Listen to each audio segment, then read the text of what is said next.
Yo quiero compartir con ustedes en esta tarde. Estamos, estamos viendo lo que el Señor Jesús nos está hablando. Y este pasaje nos habla de ser sal y ser luz. Y Jesús, quien es Dios hecho carne, vino a este mundo a identificarse con nosotros, a sufrir por nosotros, sufrir y vencer la muerte y al pecado. Ahora Jesucristo ha subido al cielo, se ha sentado en su trono y ha preparado un lugar para nosotros. Nos ha preparado un lugar para la eternidad. Así que por eso es que nosotros ponemos toda nuestra fe en Él. Ponemos nuestra fe en su encarnación, en su crucifixión, en su resurrección, en su ascensión.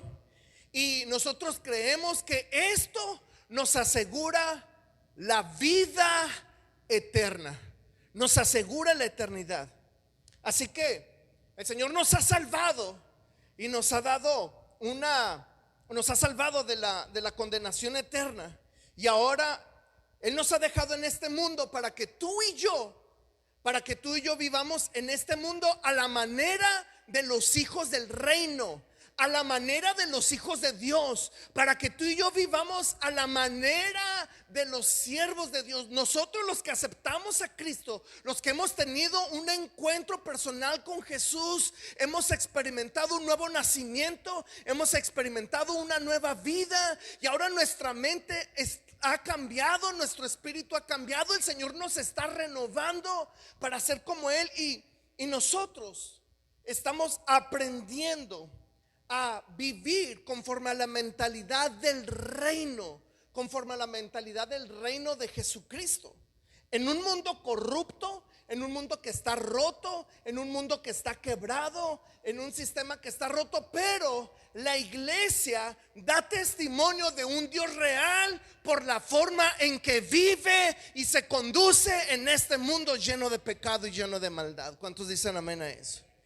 Así que es por eso que hemos visto en estos 5 capítulos de Mateo que es el Señor quien produce en nosotros una pobreza espiritual, con llanto, con dolor, y nosotros nos humillamos ante el Señor, cediendo voluntariamente nuestros derechos, con una grande necesidad de que Dios nos presente justos ante Él. Y como respuesta, entonces nosotros como respuesta actuamos con misericordia hacia otros, siendo limpios de corazón, transparentes transparentes de carácter, buscando siempre vivir en paz con todos. Y estamos conscientes de algo, que vivir así no es fácil. Vivir la vida de esta manera no es fácil, es ir contra la corriente, ir contra corriente. Y esto estamos conscientes que nos puede traer rechazo, nos puede traer rechazo de los demás hacia nosotros, porque pues no vivimos como ellos. No vivimos como ellos viven, y es más, hasta podemos pasar persecución por vivir de esta manera. Hasta podemos ser perseguidos, podemos ser difamados, podemos ser acusados, podemos ser atacados por vivir de esta manera. Chicos, jóvenes, ustedes tienen que entender esto, que ustedes no son de este mundo. Ustedes no pertenecen a este mundo, y por eso este mundo los rechaza, por eso este mundo no los quiere. Mira, tú tienes 3 opciones para vivir en este mundo. Jóvenes, tienen 3 opciones para vivir en este mundo. Opción número uno, puedes acoplarte a este mundo, ensuciarte, revolcarte, manchar tus manos, manchar tu corazón, hacer lo que ellos hacen, vivir como ellos viven, actuar como ellos viven. Puedes o tienes una segunda opción. Puedes manejar las dos partes, tratar de estar allá y allá hacer una cosa y allá estar con ellos y hacer lo que ellos hacen, pero también venir a la iglesia y participar de lo que se hace aquí, servir de lo que se sirve aquí y hacer lo que se hace aquí. O puedes ser diferente. Puedes vivir una vida en santidad, puedes servir a Dios, puedes renunciar al mundo y seguir a Cristo. Ahora, hay consecuencias de estas tres, una de estas tres decisiones. Número uno, si tú decides la primera, tú te vas a dar cuenta que hacer lo que el mundo hace, porque yo fui joven igual que tú y también fui adolescente también igual que tú, y también un día traté de encajar con ellos y que me aceptaran, al igual que tú lo intentas hacer. Pero ¿sabes de qué te vas a dar cuenta?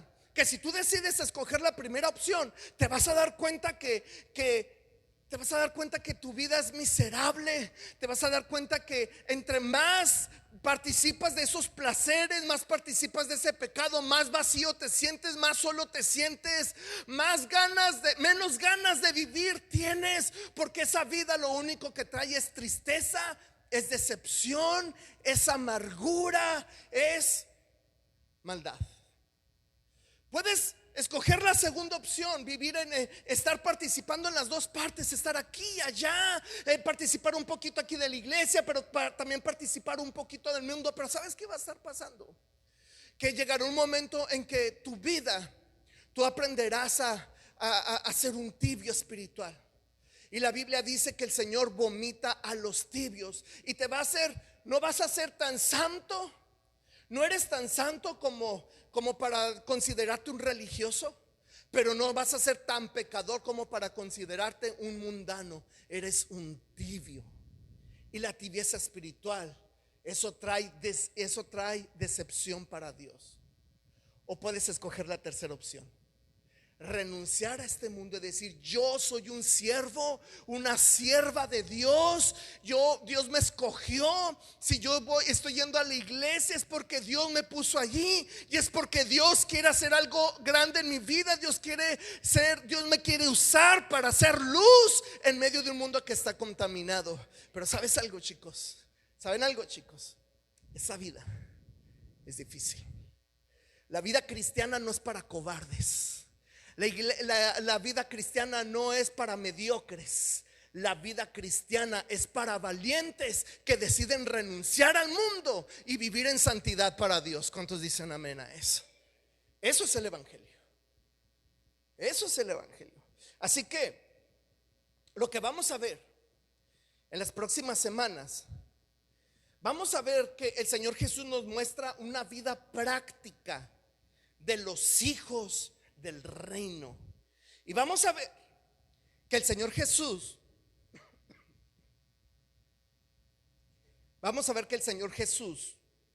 nos presenta la imagen de cómo debe vivir un hijo de Dios. Vamos a ver cómo vive un hijo de Dios. Vamos a ver dos cosas. En primer lugar, vamos a ver lo que no es un hijo de Dios, lo que no es un hijo del reino, un hijo de Dios, un cristiano, lo que no es. Y después vamos a ver lo que sí es un hijo de Dios, un hijo del reino. Así que en primer lugar, el Señor nos llama a no vivir como religiosos.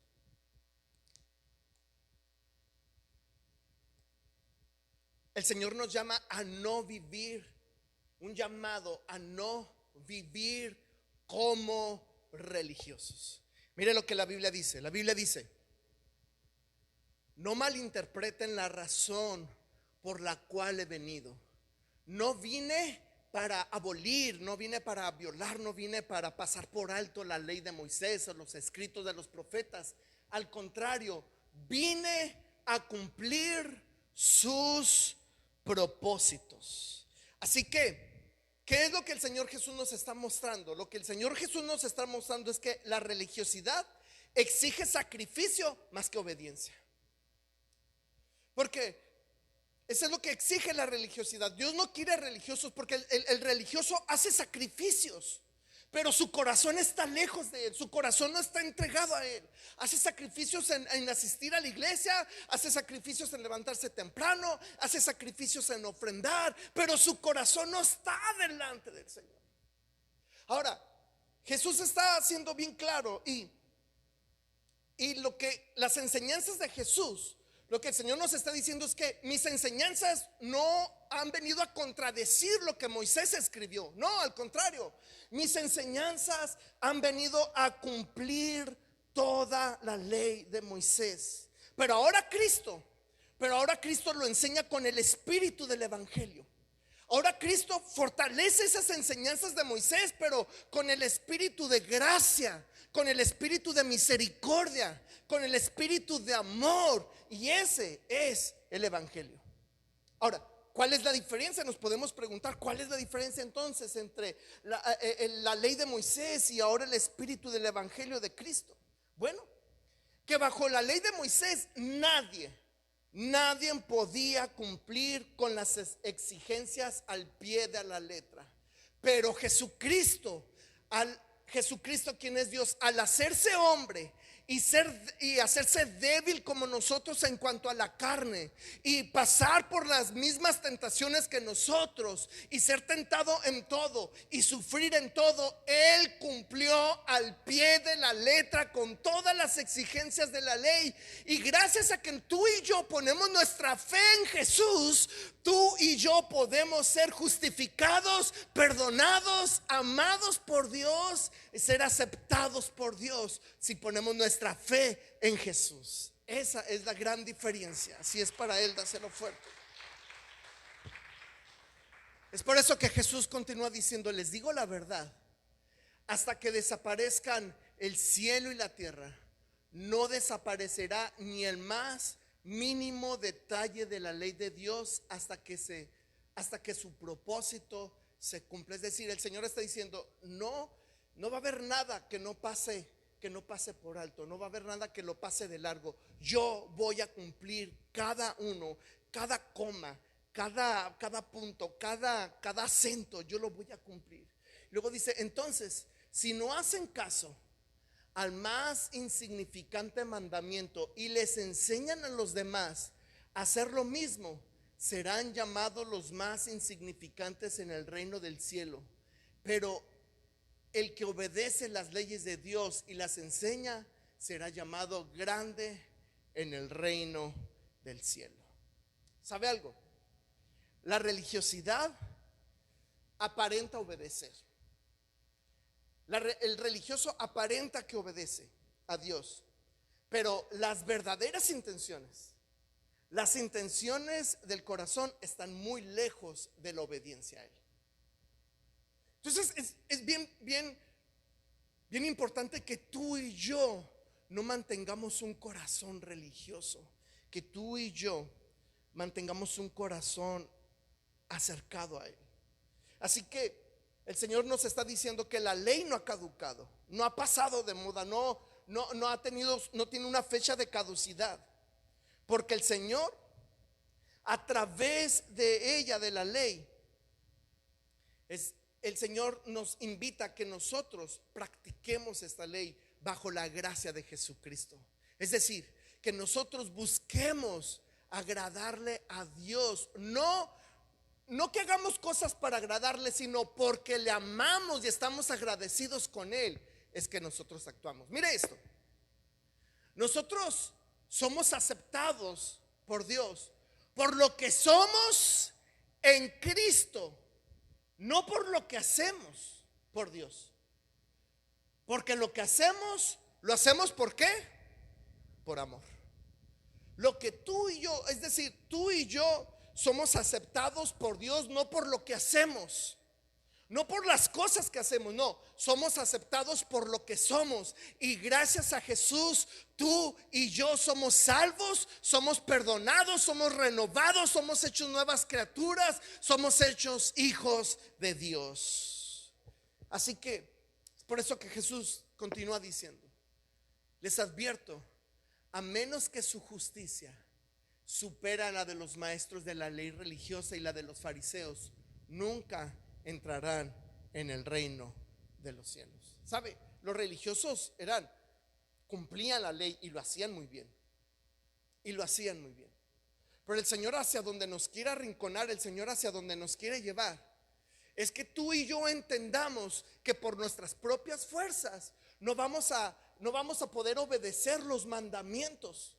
Porque los mandamientos en la carne se vuelven gravosos, se vuelven pesados. Pero cuando tú y yo estamos tomados de la mano del Señor, cuando tú y yo ponemos nuestra fe en Jesucristo y en su obra salvadora, lo que hacemos lo hacemos por amor y es contado en el reino de los cielos. ¿Cuántos dicen amén a eso? Así que la diferencia entre un religioso y un verdadero hijo de Dios es que, escuche esto, el religioso vive del conocimiento y apariencia, sabe mucho pero no vive nada. El religioso, otra vez, el religioso vive del conocimiento y de la apariencia, sabe mucho. El religioso te conoce la Biblia a pie a pa. El religioso te sabe textos, te sabe bosquejar, te sabe armar unas predicaciones bien suaves, el religioso te sabe la Biblia al derecho y al revés, sabe hilar textos, pero su corazón está endurecido, su corazón está hecho piedra y su vida es una simple apariencia. Pero el verdadero hijo de Dios, la verdadera hija de Dios, su conocimiento depende de la práctica.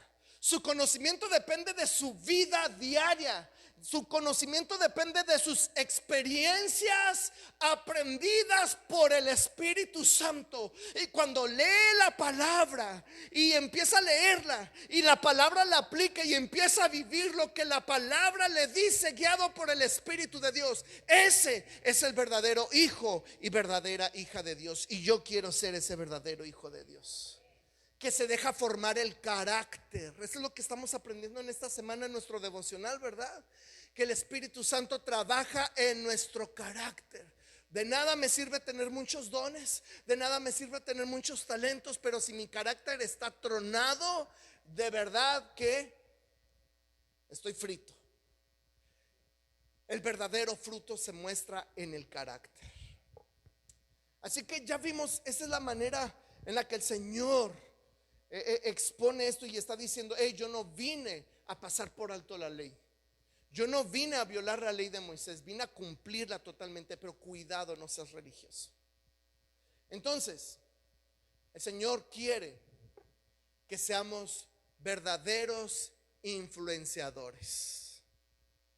Dios quiere que seamos verdaderos influenciadores. Mira lo que dice la Biblia, mira lo que dice Jesús. Ustedes son la sal de la tierra.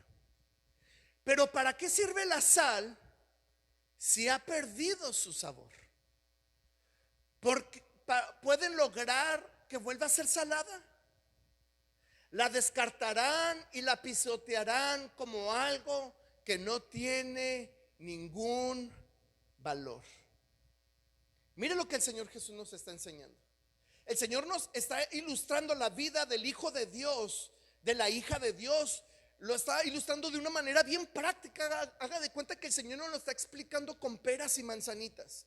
Y nos está diciendo cómo es un hijo, una hija de Dios. Y lo que el Señor usa en primer lugar para compararnos o para ilustrar esto es con la sal. Fíjese que la sal no solo sirve para dar sabor, no solo sirve para sazonar. La sal, antes de los refrigeradores, antes que existieran refrigeradores, servía para conservar los alimentos. La sal sirve para concentrar la fermentación de ciertos alimentos. La sal sirve para detiene el crecimiento de las bacterias en la carne. Fíjese. Por ejemplo, la sal es un corrector del sabor en la masa del pan. Cuando se les pasa algo, algún ingrediente al momento de hacer pan, la sal es el corrector de eso. La sal controla la fermentación de los lácteos. Es la sal la que los controla toda la fermentación de la leche, del queso, del yogur y todo ello. La sal se utiliza para químicos de limpieza. ¿Sí? Incluso yo estuve 7 años de pastor en un lugar donde hacían figuras con sal. Era tanta la sal en ese lugar donde estuvimos pastoreando, que las personas hacían figuras de sal con hilos. Las metían en agua, en esa agua, en salmuera, y cuando las sacaban al intemperie afuera, al cabo de algunas semanas, esa figura de hilos se convertía en una figura de sal. La sal se utiliza para detectar el petróleo y el gas. Fíjese, la sal se utiliza entre muchas otras cosas, ¿no? Que se utiliza la sal. Pero aquí Jesús nos está diciendo específicamente cómo nos está comparando a nosotros con la sal. Y nos está diciendo que Él quiere que tú y yo demos sabor, que tú y yo seamos el conservador a la sociedad que se está pudriendo en pecado y en maldad. Es decir, chicos, otra vez les vuelvo a hablar a ustedes jóvenes. Mientras preparaba este mensaje, Dios ponía en mi corazón, venía a mi mente ustedes. Ustedes son los verdaderos influencers. Sí, ustedes jóvenes son los verdaderos influencers de esta sociedad, de este mundo. Pero no esperes muchos corazoncitos, no esperes muchos likes, no esperes muchos seguidores, porque los influencers del reino de Dios hacen las cosas a la manera de Dios, a la manera de Jesús. Y déjame decirte eso, que eso no es nada atractivo. Pero mientras este mundo te rechaza, en el cielo están lloviendo los corazoncitos y los likes y la aprobación del cielo, porque tú estás glorificando a Jesucristo en un mundo que está corrupto y corrompido. ¿Cuántos dicen amén a eso? Chicos, no se dejen influenciar. Ustedes son la influencia. ¿Saben por qué les hacen bullying? ¿Saben por qué los rechazan? Porque ustedes tienen algo que ellos no tienen.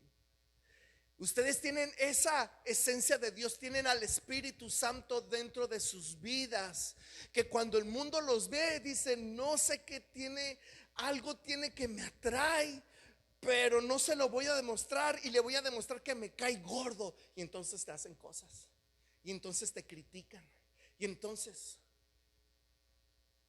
no es que seas muy malo, no, o no es que seas alguien rechazado por la sociedad. No, es que quieren ser como tú, pero no pueden y no se atreven a decírtelo. Al menos que tú estés inmiscuido en ellos, entonces tú serás de ellos. Pero los verdaderos hijos de Dios, los verdaderos hijos del reino, los verdaderos influencers son aquellos que son guiados por el Espíritu Santo para vivir como Jesucristo en esta tierra. ¿Cuántos dicen amén a eso? Amén. Así que Jesús continúa diciendo: la sal es buena para condimentar, pero si pierde su sabor, ¿cómo la harán salada de nuevo? Entre ustedes deben tener las cualidades de la sal y vivir en paz unos con otros. Y esa es la primera característica de nosotros que somos sal. Dios nos ha llamado, Dios nos ha escogido. Dios, el Señor, nos ha escogido para ser pacificadores. El Señor nos ha puesto en Guadalupe Victoria para promover y predicar la paz. Así que nuestro trabajo es reconciliar a la gente con Dios. Nuestro trabajo es decir a la gente: necesitas reconciliarte con Dios, necesitas acercarte a Cristo, necesitas un Salvador en tu vida. Esa para eso el Señor nos escogió. Y esa es la manera en la que tú y yo le damos sabor a esta sal. Esa es la manera en la que tú y yo cuando decimos no al pecado, cuando nos negamos a participar en el pecado, en la maldad, es la manera en la y nosotros decimos lo que es correcto, es la manera en la que le damos sabor, condimentamos a esta sociedad. Y si la sociedad no se ha perdido por completo, es por la obra del Espíritu Santo obrando a través de la iglesia. ¿Cuántos dicen amén a eso? Eso es. Así que el Señor nos ilustra o el Señor nos dice deben de ser como la sal. Pero también el Señor nos dice que debemos ser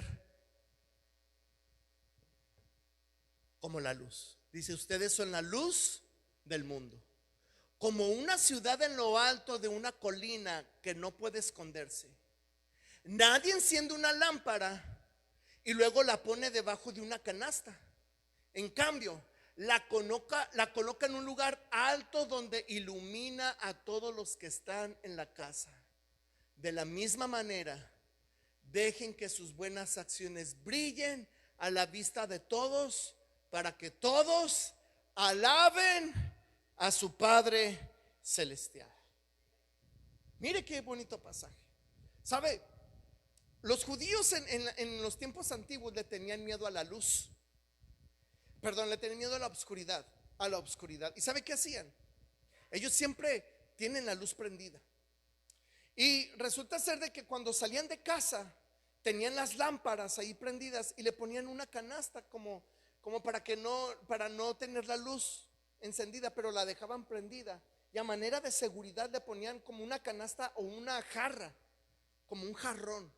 Lo ponían encima para que no brillara y ellos salían y cuando regresaban quitaban el jarrón y siempre mantenían la luz prendida porque ellos le tenían miedo a la oscuridad. Así que Jesús está ilustrando esto. Y Jesús nos está diciendo a nosotros, o sea, nadie agarra una lámpara y le pone una tapa encima. Nadie agarra una luz y le pone una cobija o una canasta encima. No. ¿Qué es lo que se hace con la luz? Sino que se pone arriba, se pone en lo alto para que en lo alto brille a todo el lugar y alumbre a los que están en casa, para que alumbre a todas las personas. Y continúa diciendo Jesús, ya que nosotros pertenecemos, la Biblia dice, ya que pertenecemos al día, vivamos con decencia a la vista de todos. No participen de la oscuridad. No participen en la oscuridad de las fiestas desenfrenadas, de las borracheras, ni vivan en promiscuidad sexual e inmoralidad, ni se metan en peleas, ni tengan envidias. Más bien, vístanse con la presencia del Señor Jesucristo y no se permitan, fíjese lo que está diciendo Pablo, no se permitan ustedes pensar, no se permitan pensar en formas de complacer los malos deseos. Si se fija, aquí el Señor aquí el Dios, el Espíritu Santo hablando a través del apóstol Pablo nos está hablando de permanecer en la luz. Tú perteneces a la luz. Iglesia, tú perteneces a la luz. Tú eres de Jesús y serás atacado por el enemigo para que pertenezcas a la oscuridad, para que te mantengas en la oscuridad, para que tú permanezcas en la noche. Por eso la exhortación de Dios es: llénate de la presencia de Cristo para llenarte de su luz y transmitir la gloria de Dios a tu alrededor. Llénate de la presencia de Dios. ¿Cuántos dicen amén a eso? Es por eso importante llenarnos de la presencia de Cristo. Así que es necesario que nosotros volvamos a la oración. Iglesia, has descuidado la oración. Es necesario que retomemos la oración. ¿Sabe? Tenemos muy poquito tiempo de oración como iglesia. Y aún así como iglesia no estamos asistiendo a los tiempos de oración. Pero es que si tú no tienes una vida de oración, si tu vida no está llena de la presencia de Dios, no podrás ser luz, sino que tu luz permanecerá en obscuridad, en las tinieblas. Y si estás en las tinieblas, perteneces a las tinieblas. Y la manera de encender, una de las maneras de encender la luz de Cristo en nosotros es a través de la oración, en la búsqueda y llenura del Espíritu Santo. ¿Cuántos dicen amén? Vuelve a la oración, iglesia. Volvamos a la oración. Así que cuando tú hablas, cuando tú buscas a Dios, cuando tú le hablas a Dios, el Espíritu Santo te llena de su presencia. El Espíritu Santo te hace como una lámpara que alumbra a tu alrededor. Y entonces, cuando Él te habla, te llena de su sabiduría, te llena de su conocimiento, te llena de su consejo, para que a través de tu boca, a través de tu consejo, a través de tu exhortación con amor, a través de tus palabras, tú puedas transmitir la luz de Jesús. Mira lo que dice la Biblia: para que nadie pueda criticarlos, lleven una vida limpia e inocente, como corresponde a hijos de Dios, y brillen como luces radiantes en un mundo lleno de gente perversa y corrupta. Aférrense, note esto, aférrense a la palabra de vida. Aférrense a la palabra de vida. Entonces, el día que Cristo vuelva, me sentiré orgulloso de no haber corrido en vano la carrera y de que mi trabajo con ustedes no fue inútil. Es Pablo hablándole a la iglesia. Así que, iglesia, vuelve a la oración, pero también aférrate a la palabra de Dios. Aférrate a la Escritura. Que la palabra de Dios sea la fuente de tus pensamientos. Que la Escritura sea la fuente de tus decisiones. Lee la Biblia, memoriza, estúdiala, apréndela, y tú vas a ver cómo su consejo divino te alienta, cómo su consejo divino te anima, cómo su consejo divino te motiva. Tú te vas a dar cuenta cómo su palabra te lleva a bendecir a otros. Llénate de Cristo, llénate del Señor.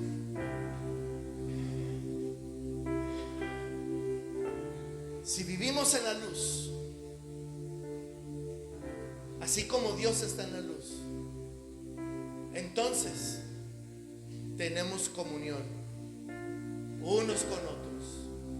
Y la sangre de Jesús, y la sangre de Jesús, su Hijo, nos limpia de todo pecado. Hablar con el Señor nos llena de su presencia, nos da de su luz.